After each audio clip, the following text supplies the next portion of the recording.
Good morning. কেমন আছেন সবাই? সকলকে স্বাগত জানিয়ে আমি সুরভি আবার একবার হাজির হয়ে গেলাম আপনাদের মাঝে। এই যে সকালবেলায় দেখুন বাসি কাজকর্ম সারা শুরু করে দিয়েছি। এই যে এখন সকালবেলায় আপনাদের দাদাকে খাইয়ে দাইয়ে অফিস পাঠিয়ে দিলাম, ছেলেও কলেজ চলে গেছে। আপনাদের দাদা তো কাল এসেছে, আপনাদেরকে বললামই।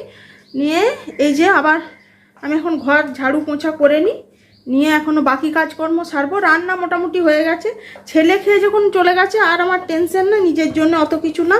আজকাল ছেলেকে বেশি কিছু রান্নাও করে দিতে পারিনি জানেন না, তো সকাল সকাল অল্প বিস্তরই রান্না করে দিয়েছি। আর গরমের জন্য ছেলেও খেতে চাইছে না, গরমটা এখানে কাল থেকে আবার শুরু হয়েছে। এখন এখানে গরম এখন যাই না, আবার দুদিন আর কাল থেকে শুরু হয়েছে। তবে মনে হচ্ছে আবার এখন আবার দেখলাম সকালের দিকে ভালোই রোদ উঠেছিল, এখন আবার দেখছি মেঘ করে এসছে। তা বৃষ্টি ফিষ্টি হবে নাকি বুঝতেও পারছি না। ওই জন্য সকালে যখন ছেলে গেল তখন গরম ছিল, মানে ওই জন্য বললো মা আমি গরমে বেশি কিছু খাবো না, আমার খেতে ইচ্ছা করছে না। অত সকাল 7টার আগে কি বা খাই বলুন দেখি, মানে ওকেও বলে দোষ দিয়ে লাভ নেই।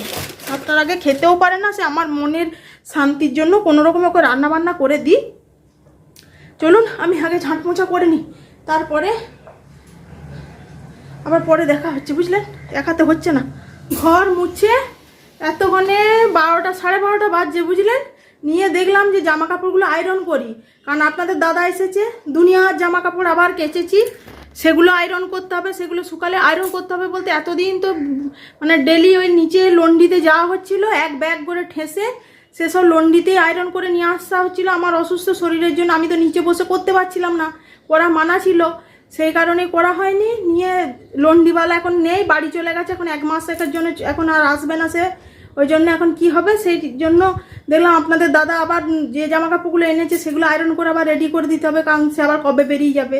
আবার ঘরেও কিছু জামা কাপড় ছিল, নিয়ে কেউ নেই বাড়িতে। দাদা আপনাদের দাদা অফিস চলে গেছে, ছেলে তো কলেজে। ভয়ে ভয়ে এখন 2-3টে নিয়ে বসলাম যে দেখি নিচে বসে করতে পারছি কি না। যদি পারি তাহলে ভালো, না হলে ছেড়ে দেবো। আপনাদের দাদা কি এখন এসে অফিস থেকে করতে হবে, ওরও তো কষ্ট, কারণ বুঝি যে কিছু করার নেই। ও সকালবেলায় বেরিয়ে যাবে, কখন সে সন্ধ্যাবেলায় এসে তারও রেস্ট লাগে, এবার কখন সে করবে। নিয়ে সেই কারণে আমি দেখলাম আমি যদি চেষ্টা করে দেখি পারি কিনা। দেখবেন সেগুলো আবার 3টেই মাত্র করলাম, ভয়ে ভয়ে হাঁপিয়েও গেলাম করে, জানেন? এই যে দুনিয়ার জামা কাপড় কেচেছি, ভাবলাম আজকের ওয়েদারটা মেঘ মেঘ করছে, ছেলে কলেজ যাওয়ার পর তাহলে বোধহয় বৃষ্টি হবে নাকি। ও বাবা, কোথা পাবেন, আবার দেখছি সুন্দর রোদ উঠেছে, জানেন?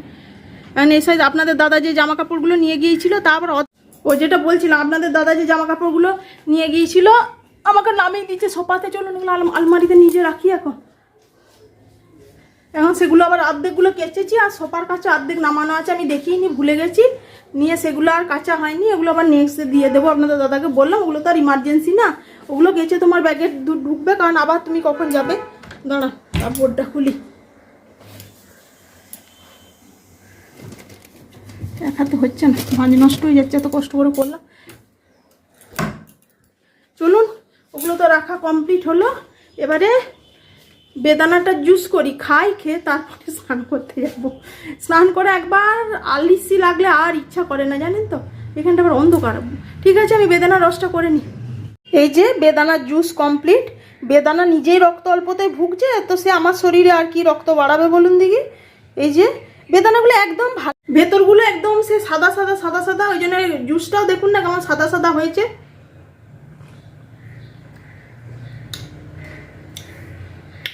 ভালো জিনিস খেতে কি ভালো লাগে, একটু বিট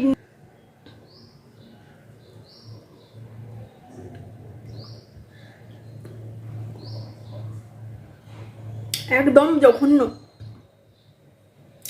কতটা কষ্ট করে যে ডেলি খায় কি বলবো আপনাকে। সকালবেলা একবার শুরু হয় বিটের জুস দিয়ে,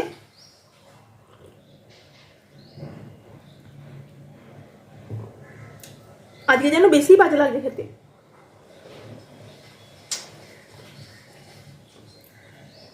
চলুন খেয়ে নিয়ে স্নানটা করে আসি, নাহলে এবার খারাপ দেখাচ্ছে চানটা না করলে।